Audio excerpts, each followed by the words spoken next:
What would you do if your parents enabled your brother's bullying to the point where it drove your sister 400 miles away just to escape him? In today's story, the narrator's choice is a masterclass in how to handle it when her sister's wedding forces years of buried resentment to finally explode. My brother, Leo, has always been, for lack of a better word, a knob. At 35, he's been babied by our mom and dad to the point of complete and utter uselessness, and it's made him an entitled slob. When we were younger, he showed a glimmer of promise playing rugby, which convinced our parents he was destined to be a superstar. The only problem was, he never possessed the work ethic to actually fulfill that potential. Still, this early promise cemented his status as the golden boy of the family. In our parents' eyes, he could do no wrong. He was a bully at school, a fact they dismissed as other kids telling lies. But he was an even bigger bully at home, especially to our younger sister, Sophie, who is now 31.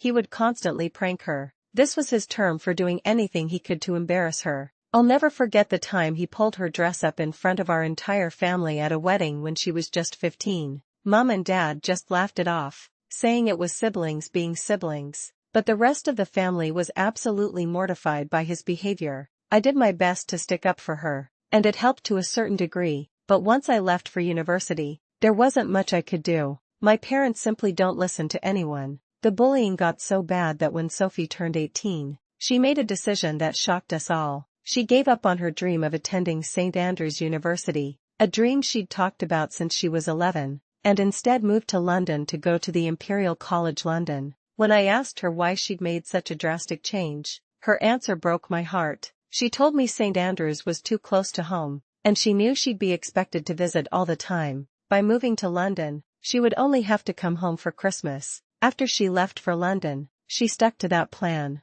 The only times we saw her were at Christmas and for my wedding. This drove my parents crazy. They constantly complained that she was abandoning the family. I just kept my mouth shut to avoid an argument, letting them whine. When she graduated, they fully expected her to move back home to Scotland, but she didn't. She got a great job in southern England and stayed there. 6 years ago, everything changed for Sophie. She met an amazing guy named Daniel. I remember the day she met him. She called me, absolutely gushing. I've honestly never heard her speak about anyone the way she speaks about him. I've since met him several times, and he is everything she said and more. He's good-looking, funny, has a great job, and his family is lovely, but most importantly, he treats Sophie like she hung the moon. It's incredibly sweet to see. After meeting Daniel, her visits home became even less frequent. She spent her first Christmas with his family, and then the pandemic hit, so she ended up not coming home for 3 years straight.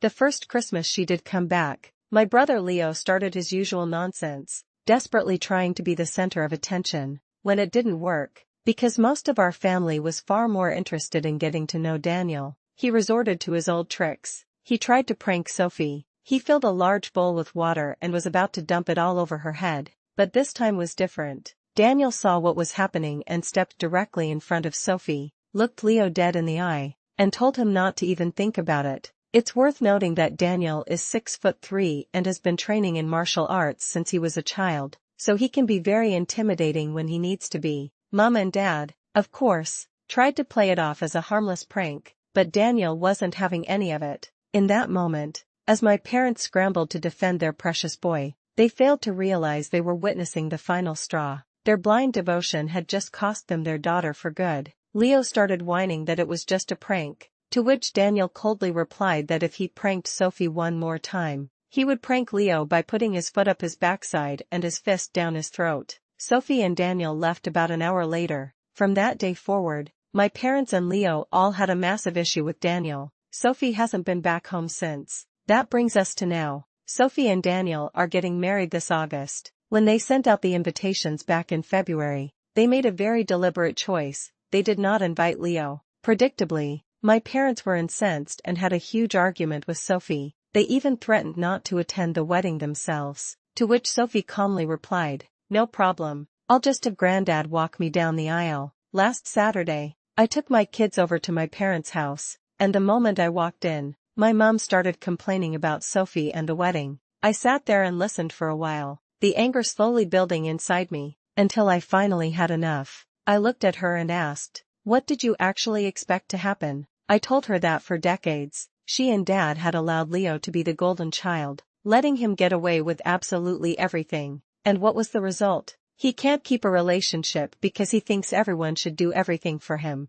He can't hold down a job because every job is supposedly beneath him. He's a 35-year-old man-child still living at home with zero life prospects. This revealed our parents' greatest failure. In their desperate attempt to create a superstar, they had instead manufactured a dependent, a man whose entitlement was matched only by his uselessness, sealing his fate as a permanent resident of their home. That man-child, I told her, is a bully who I don't even trust to be around my own children unsupervised. I reminded her how he bullied Sophie for most of her teenage years, and how her only escape was to move over 400 miles away and never come home. My mom's face went pale. She got very quiet and then asked me to leave. A few hours later, my dad called, absolutely furious. He screamed at me for upsetting my mom and for taking the side of an ungrateful little girl instead of my parents who gave me everything. That's when the dam broke. We got into a massive argument, and I told him he had been a crap dad to Sophie and that he absolutely didn't deserve the honor of walking her down the aisle.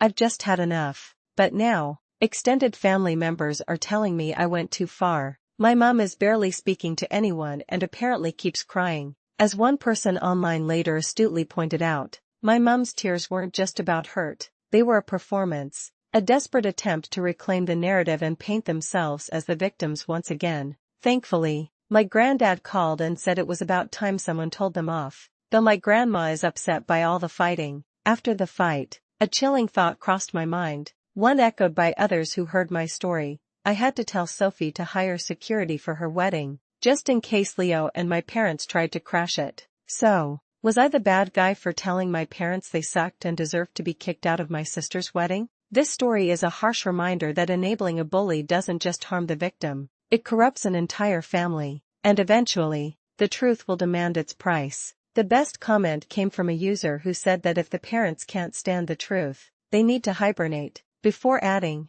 I vote Grandpa walks her down the aisle regardless of who attends. So let me ask you, have you ever had to be the one to speak a difficult truth in your family, and what were the consequences?